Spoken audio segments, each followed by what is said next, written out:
दोस्तों जय हिंद। आपके लिए आज हम लेकर आए हैं कैपेसिटर टॉपिक का स्पेशल वीडियो। जी हाँ दोस्तों, आप सही सुने हैं। जैसे हम इलेक्ट्रोस्टैट का शॉर्ट नोट्स आपके लिए लेकर आए, जैसे हम इलेक्ट्रिक पोटेंशियल का शॉर्ट नोट्स आपके लिए लेकर आए, वैसे ही आज हम लेकर आए हैं कैपेसिटर का शॉर्ट नोट्स। बहुत ज्यादा हेल्पफुल आपके लिए है अगर आप जेई नीट के स्टूडेंट हैं या अगले साल आपको बोर्ड एग्जाम देना है। तो सबसे पहले जो लोग मेरे चैनल पर नए होंगे प्लीज इसको सब्सक्राइब कर देंगे, और एक छोटा सा फेवर आपसे चाहिए। ये फेवर तब चाहिए अगर आपको लगेगा कि ये वीडियो यूजफुल है। अगर लगेगा, नहीं लगेगा कोई बात नहीं है। अगर लगेगा कि वीडियो यूजफुल है तो प्लीज आप अपने दोस्तों में इसको शेयर कर देना। वैसे स्टूडेंट जो जेई नीट का एग्जाम देना चाहते हैं, शायद उनके लिए यह बेहद इंपॉर्टेंट हो जाए। तो चलिए आज का वीडियो शुरुआत करते हैं कैपेसिटर से। तो देखिएगा दोस्तों, सबसे पहला टॉपिक है कैपेसिटर। कैपेसिटर होता क्या है?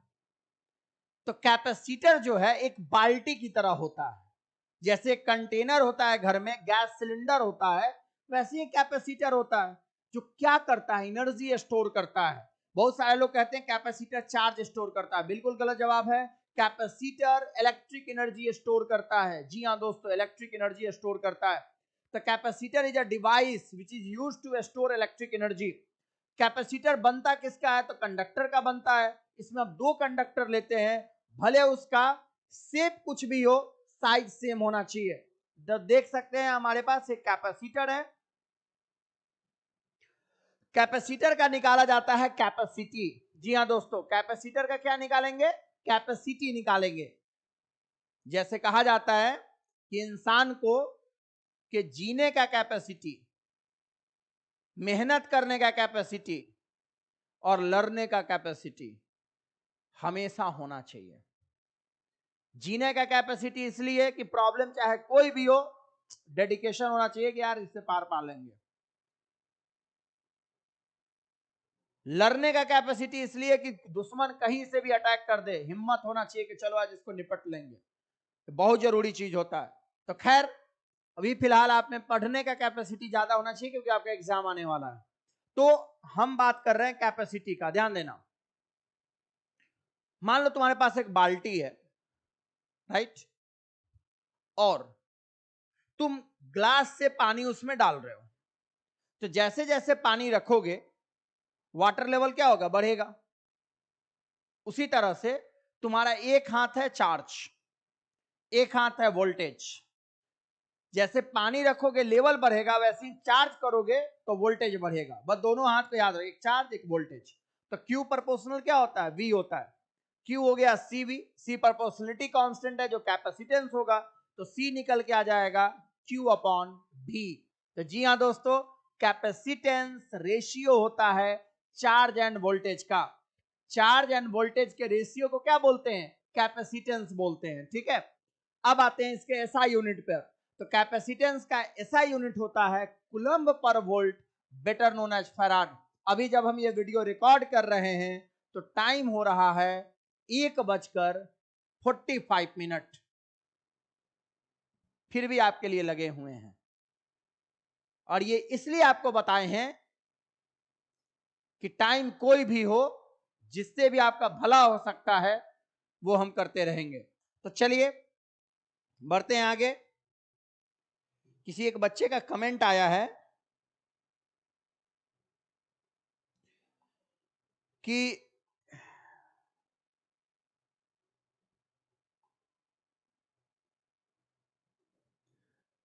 चलिए, बहुत बहुत धन्यवाद ओजस। ओजस का ये कमेंट आया है। बहुत प्यारा मैसेज है कि सर आप इतना मेहनत करते हैं हमारे लिए। देखो ओजस,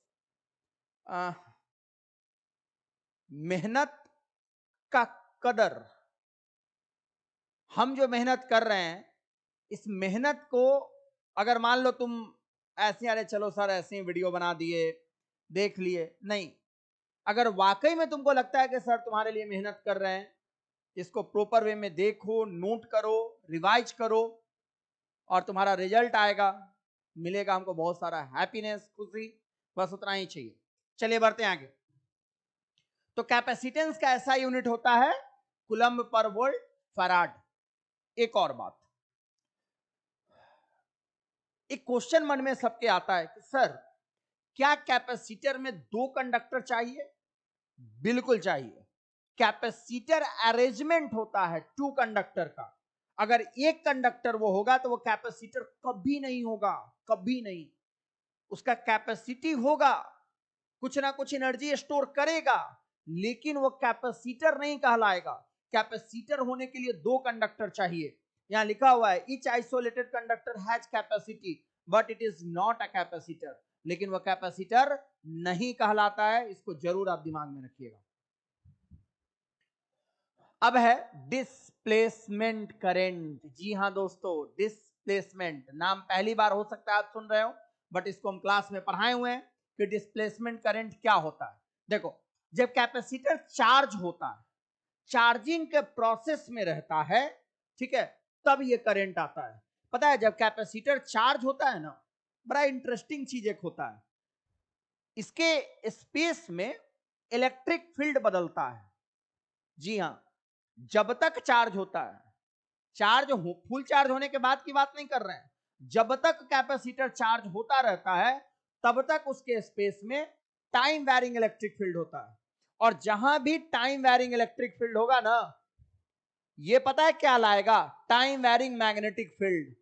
और इतना तो आपको पता होगा कि जहां मैग्नेट होता है वहां करंट होता है, और उसके कारण इसमें करंट आता है, जिसको हम बुलाते हैं डिस्प्लेसमेंट करंट। जी हां दोस्तों, तो कैपेसिटर के स्पेस में, अच्छा पता है, वायर में जो करंट होता है ये कंडक्शन करंट होता है। वायर में करंट जो होता है वो इलेक्ट्रॉन के मोशन के कारण होता है। तुम देख सकते हो यहां इलेक्ट्रॉन जो है वो मूव कर रहा है तुम्हारा, तो इलेक्ट्रॉन के मोशन के कारण जो आता है वो कन्वेंशनल करंट आता है। हम बात कर रहे हैं कैपेसिटर के प्लेट में, उसमें जो प्लेट के बीच में जो करंट आता है ना, वो टाइम वैरिंग इलेक्ट्रिक फील्ड के कारण आता है, और उसको बोला जाता है डिस्प्लेसमेंट करंट। फॉर्मूला होता है epsilon naught A D E by D. देखो यहां लिखा हुआ है डीई बाई डी, यानी rate of change of electric field, उसके लिए रिस्पॉन्सिबल होता है।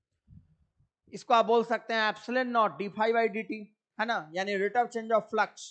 तो डिस्प्लेसमेंट करंट के लिए time varying electric flux responsible होता है।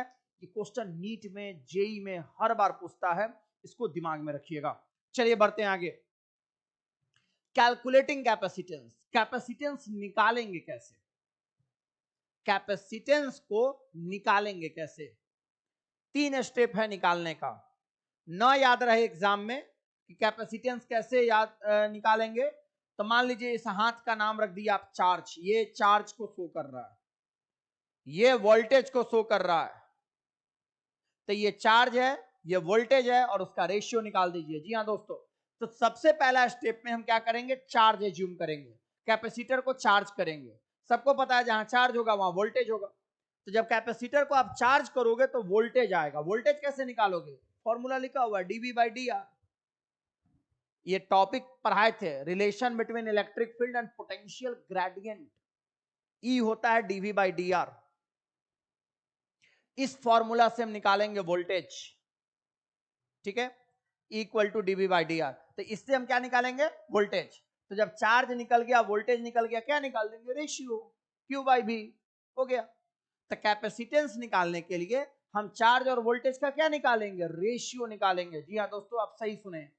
तो चार्ज और वोल्टेज का जो रेशियो होगा वो हमको क्या देगा? कैपेसिटेंस देगा। तो ये हुआ चार्ज, ये हुआ वोल्टेज, और दोनों का निकाल दीजिए रेशियो। तो चार्ज वोल्टेज का रेशियो कैपेसिटेंस दे देगा, याद रखिएगा। ये हो गया। बढ़ते हैं आगे। Loss of energy. जी हाँ दोस्तों, आज तक आप हेयर लॉस के बारे में सुने होंगे, मनी लॉस के बारे में सुने होंगे, आज एनर्जी लॉस के बारे में सुन लीजिए। तो एनर्जी का लॉस कब होता है? जब दो कंडक्टर, दो चार्ज कंडक्टर को आप एक वायर से जोड़ते हैं, पता है क्या होता है? चार्ज शेयर होता है, ठीक है। जैसे मान लो एक कंटेनर है जिसमें पानी है, एक दूसरा कंटेनर है उसमें भी पानी है, लेकिन लेवल अलग अलग है। पाइप लगा दो, तो जैसे ही तुम पाइप लगाओगे तो क्या होगा, वाटर शेयर होता है। उसी तरह से जब दो कंडक्टर, दो चार्ज कंडक्टर को एक वायर से जोड़ोगे तो चार्ज शेयर होगा। पता है कब तक होगा, जब तक कि कॉमन वोल्टेज ना आ जाए, कॉमन वोल्टेज, कॉमन पोटेंशियल, तब तक चार्ज शेयर होगा। कॉमन पोटेंशियल होता है C1 V1, फर्स्ट का कैपेसिटेंस, फर्स्ट का voltage, C2 into V2 by total capacitance C1 plus C2। और इस प्रोसेस में एनर्जी लॉस होता है। सही सुने हो, जब चार्ज शेयर होता है ना तो उसमें एनर्जी का लॉस होता है। अब दिमाग में आएगा सर कितना लॉस होता है, यहां लिखा हुआ है delta U C1 C2 V1 minus V2 का square by 2 C1 plus C2, इतना एनर्जी लॉस होता है। कब, जब चार्ज का शेयरिंग होता है, उस प्रोसेस में एनर्जी का लॉस होता है और वो लॉस इतना होता है ना इजी। ये सारा चीज डिटेल में पढ़ाए ना तुम लोग को ऑफलाइन में, और अब शॉर्ट नोट्स में पढ़ा दे रहे हैं, बहुत काम आएगा, भरोसा रखो मेरा। हम बैच में भी तुम पर गुस्सा करते हो, पता क्यों करते हैं, तुम्हारे लिए कि तुम पढ़ लो यार। एक एक ही ना तुमसे अगर हमको कह सकते हो कि लालच है, वो क्या है, अच्छा रिजल्ट। अच्छा रिजल्ट है तो नाम है। आज मुजफ्फरपुर में एक एक बच्चा फ्यूसिस को जानता है, और जानते हो ये क्यों जानता है, रिजल्ट के कारण। बहुत सारे जो फ्यूसिस को लाइक नहीं करते, ऐसा तो नहीं है कि सब लोग इसको लाइक करेगा, बहुत सारे लोग हैं जो लाइक नहीं करते, होगा उनका कोई पर्सनल रीजन एजेंडा, खैर उनको मुबारक। एक बात तो सबको पता है, वो भी ये बात बोलता है कि फिजिक्स समझाने में दूर दूर तक फ्यूसिस के आसपास कोई नहीं है, और ये सच्चाई है। भले कोई कहीं भी पढ़ ले, लेकिन उसको पता है कि अगर कोई फिजिक्स दिमाग में बैठा देगा मेरे, उसका नाम फ्यूसिस है। तो खैर ये उम्मीद, ये भरोसा इसी वजह से आया है कि हम आपके लिए खड़े हैं और आप मेरे लिए। चलिए बढ़ते हैं आगे। Capacitance of parallel plate capacitor. Parallel plate capacitor का कैपेसिटेंस कितना होगा, तो देखिए पैरेलल प्लेट कैपेसिटर ये रहा, दो प्लेट्स है, ठीक है, और वो पैरेलल रखा हुआ है। हम क्या बोले हैं, फिर रिपीट कर रहे हैं कि कैपेसिटर होगा तो दो कंडक्टर होगा, भूलना नहीं है, दो कंडक्टर होगा, वही अरेंजमेंट कैपेसिटर होता है। तो हमारे पास दो कंडक्टर है प्लेट्स के फॉर्म में, कुछ सेपरेशन है डी है, और अभी इसके बीच एयर है, क्या है, एयर है, कुछ नहीं है, एयर है। तो इसका कैपेसिटेंस होगा epsilon naught A by D. A जो है एरिया है प्लेट का, ए क्या है, प्लेट का एरिया है, डी क्या है, सेपरेशन है, तो epsilon naught A by D होगा, इसको दिमाग में रखिएगा, ठीक है। बढ़ते हैं आगे। चलिए अब है इफेक्ट ऑफ डाइलेक्ट्रिक। डाइलेक्ट्रिक का क्या इफेक्ट होगा, वो हम लोग सुने थे ना, थ्रस्टी क्रो का एग्जाम्पल, प्यासा कौवा, वो क्या करता था, एक घरे पे बैठ गया था, एक कंकर उठा उठा के डालता था, जिससे वाटर लेवल ऊपर बढ़ता था, ठीक है ना। सेम काम करता है डाइलेक्ट्रिक। जब आप किसी कैपेसिटर के स्पेस में रख दीजिएगा ना, कैपेसिटी को बढ़ा देगा। तो डाइलेक्ट्रिक क्या होता है, इंसुलेटर होता है। नाम सुनकर लगा अरे यार कुछ अलग होगा, नहीं, इंसुलेटर का दूसरा नाम है डाइलेक्ट्रिक। तो जब आप कैपेसिटर के स्पेस में डाइलेक्ट्रिक को रखते हैं, जब आप कैपेसिटर के स्पेस में क्या रखते हैं, डाइलेक्ट्रिक को रखते हैं, तो उसका कैपेसिटेंस जो है वो आपका के टाइम्स बढ़ जाता है। कितना टाइम्स, के टाइम्स, पढ़िएगा, ठीक है।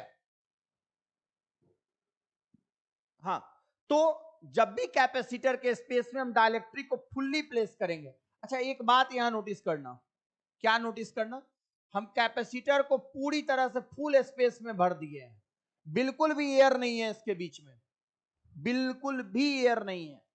तो जब भी आप कैपेसिटर को फुल्ली भर दोगे डाइलेक्ट्रिक से, इंसुलेटर से, तो कैपेसिटी के टाइम्स बढ़ जाता है। देखो यहाँ के टाइम्स, के का वैल्यू जो है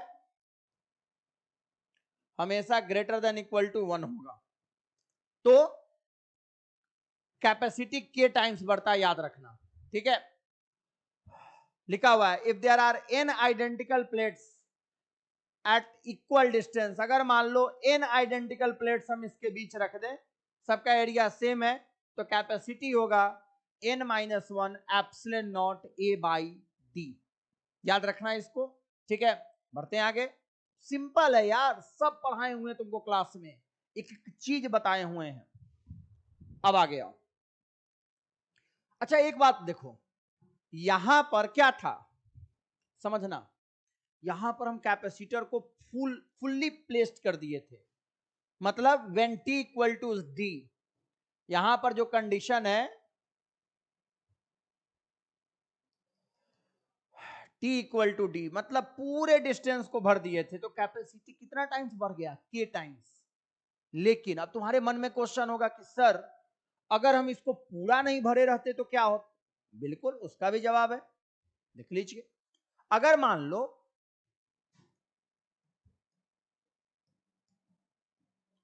पूरा नहीं हम भरे रहते, पार्शियली फिल्ड किए रहते, तब जो इसका कैपेसिटी निकल के आएगा वो आएगा epsilon naught A D minus T plus T by K, epsilon naught A D minus T plus T by K आपको पता है, के को हम क्या बोलते हैं, कापा, डाइलेक्ट्रिक कांस्टेंट, डाइलेक्ट्रिक कांस्टेंट, तो के यहां पर क्या है, डाइलेक्ट्रिक कांस्टेंट है, कापा बोला जाता है उसको, याद रखिएगा। अब जैसे ही फुलफिल करेंगे कैपेसिटी कितना टाइम्स बढ़ जाएगा, के टाइम्स, जो हम आपको पीछे बताए हैं, ठीक है। अगर मान लो तुम कहोगे कि सर अगर हम इसमें एक से ज्यादा डाइलेक्ट्रिक रखेंगे, अलग अलग डाइलेक्ट्रिक कांस्टेंट का रखेंगे, तब कैपेसिटी होगा epsilon naught A D minus T one plus T two, T one by बर्थ इसमें इंक्रीज होता जाएगा, जहां टी बाई के वन था तो T one by K one plus T two by K two, ऐसे T three by K three बढ़ता चला जाएगा, ठीक है। इसको लिखना जरूर, अगर नहीं लिखोगे तो फिर कोई मतलब नहीं है, इसको लिखना जरूर।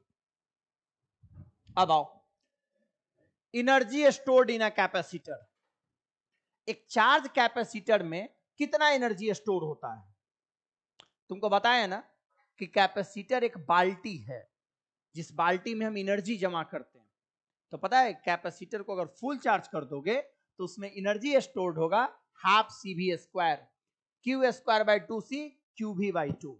जी सही सुने हो, ये एनर्जी स्टोर्ड का फॉर्मूला होता है, कैपेसिटर फुल चार्ज होने के बाद उसमें एनर्जी स्टोर्ड इतना ही होता है, सबका डेरिवेशन हम बताए हुए हैं, half C V square Q square by two C Q भी बाई टू, इसको दिमाग में रखना।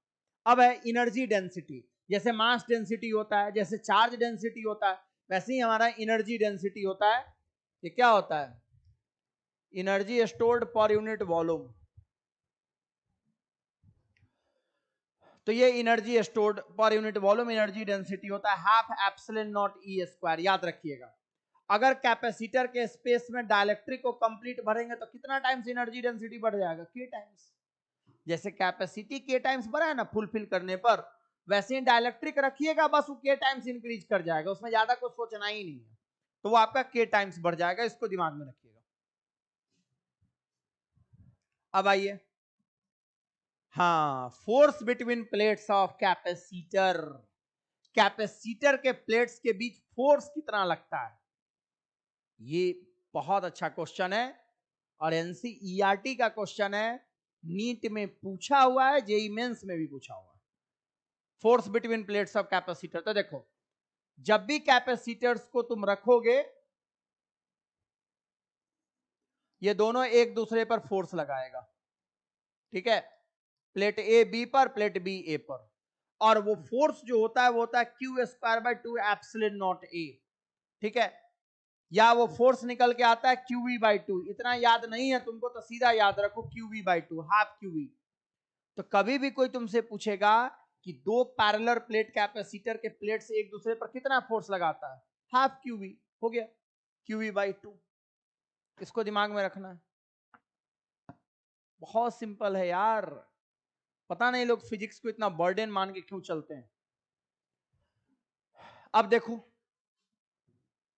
अब है स्फेरिकल कैपेसिटर, जी हाँ दोस्तों, अब हम लोग को पढ़ना है स्फेरिकल, ठीक है, स्फेरिकल कैपेसिटर क्या होता है उसको सुनो। अच्छा एक बात यहां पे याद रखना, जब स्फेरिकल कैपेसिटर होगा फिर वही है, 2 कंडक्टर होगा तो इसका कैपेसिटेंस होता है 4 pi epsilon naught A B by B minus A. एक बात यहां तुमको याद दिला देते, अगर एक कंडक्टर होता, मान लो एक कंडक्टर, इसका रेडियस होता r और ये चार्ज होता, पता है इसका कैपेसिटी कितना होता? 4 पाई एप्सिलॉन नॉट r। अर्थ का कैपेसिटी यही होता है। एक बात को फर्क है, ये स्फेरिकल कैपेसिटर है, ये आइसोलेटेड कंडक्टर है, यहाँ 2 कंडक्टर, यहाँ 1 है। तो तुमको क्या बोले कि हर कंडक्टर का अपना कुछ कैपेसिटी होता है, तो अगर एक कंडक्टर होगा तो कैपेसिटेंस निकलेगा 4 पाई एप्सिलॉन नॉट r, लेकिन स्फेरिकल कैपेसिटर होगा तो कैपेसिटी होगा 4 pi epsilon naught A B by B minus A. इसको दिमाग में रखना, ठीक है। यहाँ b जो है वो ग्रेटर है a से। वैसे ही है, अगर सिलिंड्रिकल कैपेसिटर होगा तो कैपेसिटी होगा उसका 2 pi epsilon naught l log b by a to the base e, ठीक है। तो ये सिलिंड्रिकल कैपेसिटर का कैपेसिटी का फॉर्मूला होता है। तो स्फेरिकल का बता दिए, सिलिंड्रिकल का बता दिए, इसको दिमाग में रखिएगा। बढ़ते हैं आगे। अब आओ इंड्यूस्ड और बाउंड चार्ज। जी हाँ दोस्तों, सर ये तो पहली बार सुने। इंड्यूस्ड और बाउंड चार्ज क्या होता है? देखो, जब तुम डाइलेक्ट्रिक को, किसी डाइलेक्ट्रिक को कैपेसिटर के प्लेट में रखोगे ना के बीच में, तो वो पोलराइज्ड हो जाता है। एक टॉपिक तुम लोग को पढ़ाए थे पोलराइजेशन, एक सेपरेट वीडियो बना देंगे। तो जैसे कपड़ा को डिटर्जेंट में रखते हो, ठीक है, कपड़े को डिटर्जेंट में जैसे डालते हो ना, उसी तरह से हम क्या किए हैं, कैपेसिटर के स्पेस में डाइलेक्ट्रिक को रखे हैं। तो उस डाइलेक्ट्रिक पर जो आएगा इंड्यूस्ड चार्ज आएगा, तो वो इंड्यूस्ड चार्ज हो जाएगा Q dash equal to Q, capacitor का charge 1 minus 1 by K। K जो है वही है तुम्हारा डाइलेक्ट्रिक कांस्टेंट है, डाइलेक्ट्रिक कांस्टेंट, इसको याद रखना। तो ये होता है, इससे निकलता है इंड्यूस्ड चार्ज। हाँ, एक नाम जो रूह कपा दे सबका, 2 साल तक लोगों का रूह कपा दिया था, और उसका नाम है कोरोना डिस्चार्ज।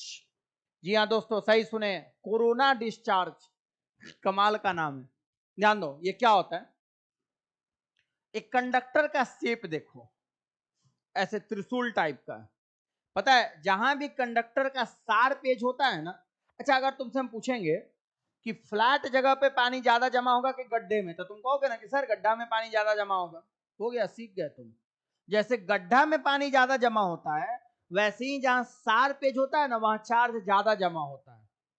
मतलब इस इधर के एरिया के कंपेयर में यहां शार्प एज है, वहां ज्यादा चार्ज होगा।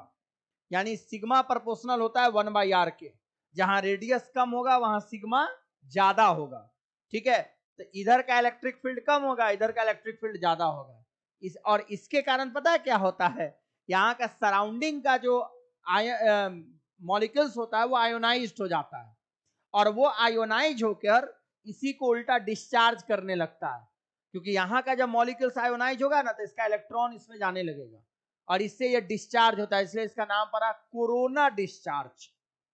तो याद रखिएगा, जहां शार्प एज होगा वहां पर इलेक्ट्रिक फील्ड ज्यादा होगा, ठीक है। तो कैसा लगा आज का क्लास, ये वीडियो? मेन इतना सारा पॉइंट था।